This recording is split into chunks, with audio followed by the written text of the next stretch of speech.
Hi, I'm Allison Collins, and we're here at Amherst Symphony. We're taking a break, and I'm here with John Stewart. Thanks for joining us. Now, Glad to John, be here. glad to have you. You're new, aren't you? Just Yes, got I here. am. So, how'd you hear about us? Well, I've known about you for several years. I've known about this orchestra. I've played with it before. Basically asked to fill in as a principal trombonist. And I enjoy playing in this group. It's a quality group.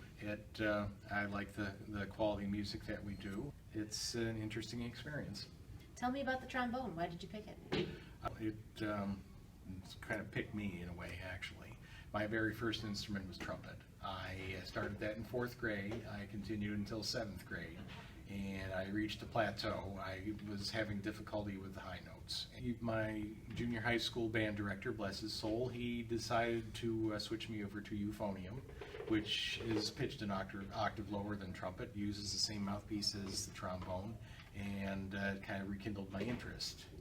And after that, I decided I wanted to learn trombone, because you can do more with trombone than you can with the euphonium. You can play in orchestras, you can play in jazz bands, you can play in symphonic bands. So I asked to borrow a trombone from my band director. He lent me an old Ambassador. It was a school horn. It was, looking back, it was pretty awful. The slide basically stayed wherever you put it.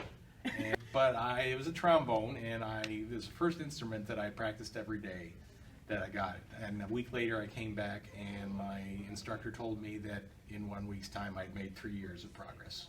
Wow. On that instrument. That's of course, a I sign. got a head start. So, where are you from? I live in Lockport. It's a little bit of a haul north of here. Basically, I got married just a little less than 2 years ago, and Congratulations. Thank you. And my wife's house was in Lockport, and my house was in Lakeview. It was the house that I grew up in, and I decided I wanted to break ties with the house was just too much to maintain anymore. So we moved up to the north house. There's much less to deal with it. What is it that you do for a living? Is trombone your profession? No, it is not. For some time, I've been kind of had a sort of a bent towards some of the skilled trades, and I got my certificate in CNC precision machining back in 2015, and unfortunately they always seem to be looking for someone with at least 3 years of experience. Oh. And I haven't really gotten my foot in the door yet in that regard. All right. So, what music do you like to listen to? Do you like classical, or do you like pop, rock, jazz? My first love is classical. And my second love is jazz. And after that, I like some of the classic rock of the 70s, and there are a few country tunes that I can go for, but generally speaking, there really isn't a whole lot apart from that I'm into, as far as listening goes. Tell us about the instrument that you play. It has very ancient origins. Trombones have been around, I think, probably since the 15th century. They were called sackbuts back then, and the original the sackbuts had basically a softer tone quality than today's. As the principle behind making a sound on a trombone is, well, basically the instrument is simply a resonator, and the sound is made by buzzing your lips in the mouthpiece. It can get very loud, as anybody who sits in front of a trombone can tell you. Yes. Well, this is a box Stradivarius. It's a 42A. It has an open, free-breathing, short-throw Hagman valve. It requires very little maintenance. I just drop a few drops of oil in it each week, and I've had this horn for 13 years, or no, 15 years by now, close to 15 years, and it still works like new.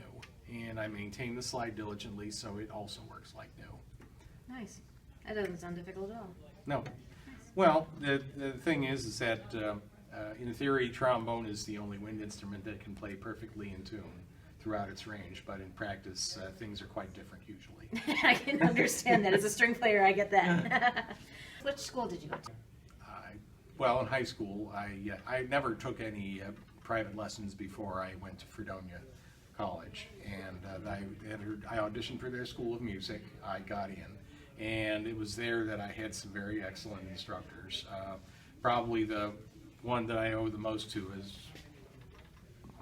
Michael Powell, who, in my estimation, he's a virtuoso. What do you learn from different conductors and other musicians? Well, I learned that it's a good idea to point the instrument away from people when I'm warming up, that I don't hurt their ears. It's a good idea to bring a practice mute to an ensemble rehearsal, so when I can warm up, I don't have to worry about that, basically assaulting other people's hearing. Well, thank you, John, so much. It's been a pleasure. And thank you, Allison.